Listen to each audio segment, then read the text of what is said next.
Okay, so I just have to tell you about this incredible story. It all starts with this hard case kid named Ricky Baker. He's shuffled off to live with his new foster family on a remote farm. The sweet Auntie Bella and her super grumpy husband, Hec.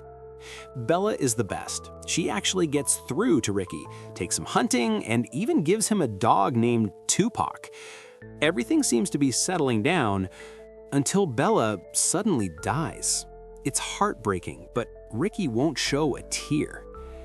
Since Bella's gone, Child Services, led by this determined officer named Paula, comes to take Ricky away. Ricky, who finally feels like he has a home, says nope. He fakes his own death and bolts into the wilderness. Hec tracks him down immediately, and just like that, they're stuck together on the run. But here's where it gets crazy. Hec breaks his ankle, and the police finds Ricky's burnt clothes and uses it as evidence that makes them think Hec, who they see as this unstable, grieving old man, has kidnapped Ricky. A full-blown national manhunt begins. Hec starts teaching Ricky his survival rules, like stay calm and find the high ground.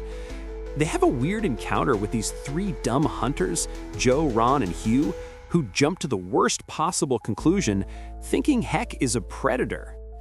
When Hec reveals to Ricky he's done time for manslaughter, they realize they have to disappear for good.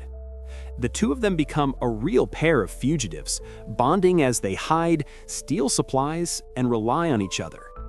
Ricky briefly leaves Hec to find help for an unconscious ranger, and meets this cool girl named Kahoo and her family.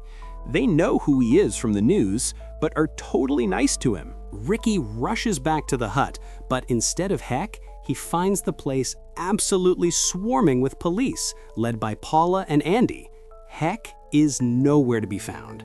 Ricky runs off, using Hec's survival tips to figure out where he might have gone.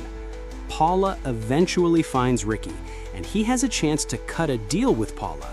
She'll keep him out of juvie if he lies about Hec, but he shuts her down flat. He says he won't trade family for anything. You gotta love that.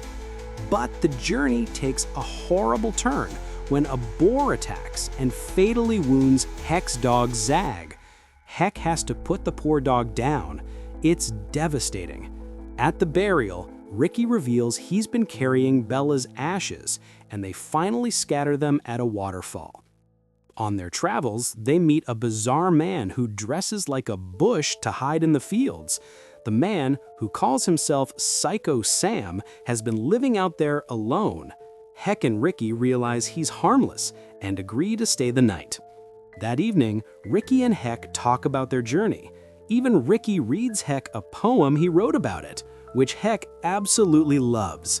Ricky asks Hec about his own kids, and Hec reveals that he and Bella couldn't have children because of his shortcomings, so they adopted Ricky because Bella always wanted kids. Ricky feels awful, saying it's unfair that some people who want babies can't have them, while others just abandon them, like his own mother. The law is closing in, and after an unintentional betrayal by Psycho Sam, who had connected Ricky's cell phone number to a fake police cell tower to track them, Hec and Ricky find themselves in an insane car chase with the police, army, helicopters, everything. Hec knows it's over and decides to surrender. In the confusing mess that follows, when those hunters try to shoot Hec, Ricky accidentally shoots Hec. They're both finally captured. The good news? Ricky ends up with Kahoo's lovely family. And when Hec gets out of jail, Ricky finds him, apologizes, and invites him to come live and work with Kahoo's family on their farm.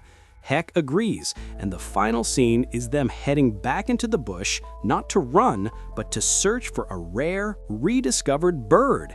Isn't that an amazing story?